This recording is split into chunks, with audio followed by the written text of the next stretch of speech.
नमस्कार मित्रांनो, मी Shreyash Vitthal Vagire, third year MBBS student from JMC Sindhudurg. तर मित्रांनो, जे काय नीटचा स्कॅम वगैरे काय चालू आहे, तर त्याच्या विरोधात NTA काही म्हणजे एक प्रेस रिलीज केली की तो ॲक्च्युली स्कॅम नाही, म्हणजे NTA स्वतःला वाचवण्याचा प्रयत्न केला आणि एक प्रेस त्यांच्या पोर्टलवर त्यांनी दिले। तर ते जे प्रेस आहे ते त्याच्यामध्ये काही गोष्टी मी हायलाईट केल्या त्या तुम्हाला सांगतो।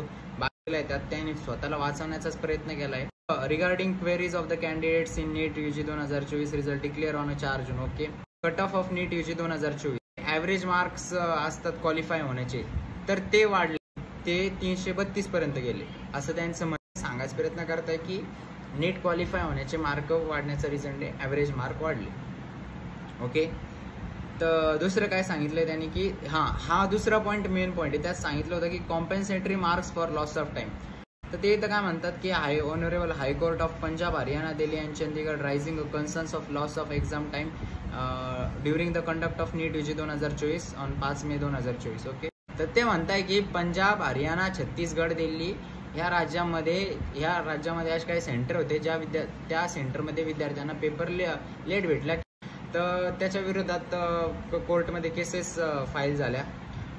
त्यानंतर पुढे सांगताय की त्यांनी मग एक कमिटी स्थापन केली याचा काही तोडगा काढण्यासाठी की ज्या विद्यार्थ्यांचा टाइम लॉस झालाय त्यांच्यासाठी काय करायचं। तर त्या कमिटीने काय केलं, ज्या विद्यार्थ्यांचा टाइम लॉस झालाय ना, तर त्यांना ज्या विद्यार्थ्यांचा टाइम लॉस झालाय तर त्यांना कंपन्सेटरी मार्क्स दिलेले। ते मार्क्स ते काय म्हणते, कशाच्या बेसिसवर दिले, on the there answering efficiency and time, म्हणजे एक तर टाइम लॉस्ट आणि आन्सर करण्याची इफिशियन्सी याच्या बेसिसवर त्यांनी दिले। काय म्हणते ॲलेक्स काय पुढे दिले, mechanism of formula which establish by the honourable apex पुढे दिले त्यांनी, पण तो फॉर्म्युला काय ते काय सांगितलं नाही त्यांनी, तर ते सांगायला पाहिजे। तर सर्व नीट ॲस्पिरंट्सला तुम्हाला म्हणजे कळायचे आपले मार्क्स, म्हणजे जे विद्यार्थ्यांना हाय रँक भेटले ते नेमकं किंवा ग्रेस मार्क भेटले ते कशामुळे भेटले। तर मी सर्वांनी विनंती करतो की सर्वांनी RTI फाईल करावं। सर्व टीचर वगैरे यूट्यूबचे सांगता की RTI फाईल करा, PIL वगैरे करा, तर मी देखील सर्वांना विनंती करतो की राईट टू इन्फॉर्मेशनचा ॲक्ट आहे आपल्याला आणि त्याचा सर्वांनी फायदा घ्यावा आणि विदिन 45 डेज NTA याचा रिप्लाय करावा लागेल, तर आपल्याला त्यामुळे संपूर्ण डाटा आपल्या समोर येईल। तर त्यानंतर ते काय म्हणताय पुढं की जे टॉपर आलेले नीट UG 2024 मध्ये, तर ते कशामुळे आले की हे बघा, ते म्हणतात increase in high scores due to the large pool of candidates. 2024ला कॅन्डिडेट वाढले, त्यामुळं कट ऑफ किंवा जे काय हाय स्कोर आहे तो वाढला। कॅन्डिडेट आता यावर्षी किती 23 लाख होते, मागच्या वर्षी 22 लाख होते, तरी एवढा फरक, मागच्या वर्षी किती 3 AR1 होते आणि यावर्षी किती 67 AR1 आले, पण तर एवढा काही फरक नव्हता पडायला पाहिजे, पण NTA तर स्वतःला वाचवण्याचा प्रयत्न केला आणि सांगून दिलं की जो हाय स्कोर आहे तो कॅन्डिडेट वाढल्यामुळे आलाय।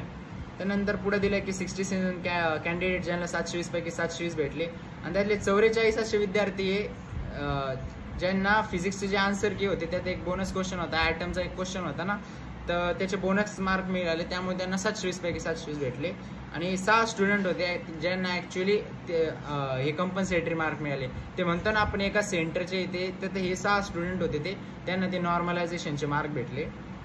तर आणि नंतर त्यांनी दिले transparency in the examination process, ते रिझल्ट लवकर का डिक्लेअर केला, तर ते म्हणते की आम्ही फक्त नीटचा म्हणजे मुद्दाम वगैरे काही केलं नाही, आम्ही या अगोदर पण भरपूर काही रिझल्ट लवकर रिलीज केले होते। तर ते म्हणतात JEE मेनचा 2024चा सेशन 1चा आणि सेशन 2चा जो रिझल्ट होता त्यांनी तो 5 डेजमध्ये रिलीज केला आणि पहिला जो होता ते 11 डेजमध्ये लवकर रिलीज केले होते। म्हणजे इथं त्यांनी फक्त रिझल्ट लवकर का रिलीज केला याचं क्लॅरिफिकेशन दिले। आणि नंतरच्या लास्ट पॉईंटमध्ये ते सांगतात की रिगार्डिंग अनफेअर मीन्स, म्हणजे जे पेपर लीक वगैरे काय झाले त्याच्याबद्दल दिले त्यांनी, ते म्हणते ॲक्शन टेकन, बस ॲक्शन टेकन घेतली जाईल, त्यांना paper cancellation of the candidate, म्हणजे त्या कॅन्डिडेटला नवीन पेपर देण्यात येणार। म्हणजे ते म्हणतात आम्हाला अजून भेटलाच नाही ते असे कॅन्डिडेट, जर भेटले पोलीस चौकशी करते, त्याबद्दल पण दिलंय की पोलीस वगैरे चौकशी करताय अजून, आणि ते चौकशी झाल्यानंतर ते कॅन्डिडेट समोर येईल आणि आम्ही त्यांना डिटेन करू आणि आम्ही त्यांना कॅन्सल करू, तर हे त्या पॉईंटमध्ये सांगितले। तर NTA अद्याप सुद्धा आपल्याला क्लॅरिफिकेशन दिले नाही की विद्यार्थ्यांचे मार्क्स कशा प्रकारे दिले, तो फॉर्म्युलाच आपल्याला पाहिजे। NTA नुसतं प्रेस रिलीज करते, स्वतःची बाजू क्लिअर करते. उद्या चालून हायकोर्टमध्ये केस झाल्या तर स्वतःची बाजू सेव्ह करण्यासाठी पॉईंट दिले त्यांनी. पण मी सर्वांना विनंती करतो की सर्वांनी RTI अप्लाय करा, राईट टू इन्फॉर्मेशनच्या ऍक्टचा फायदा घ्या.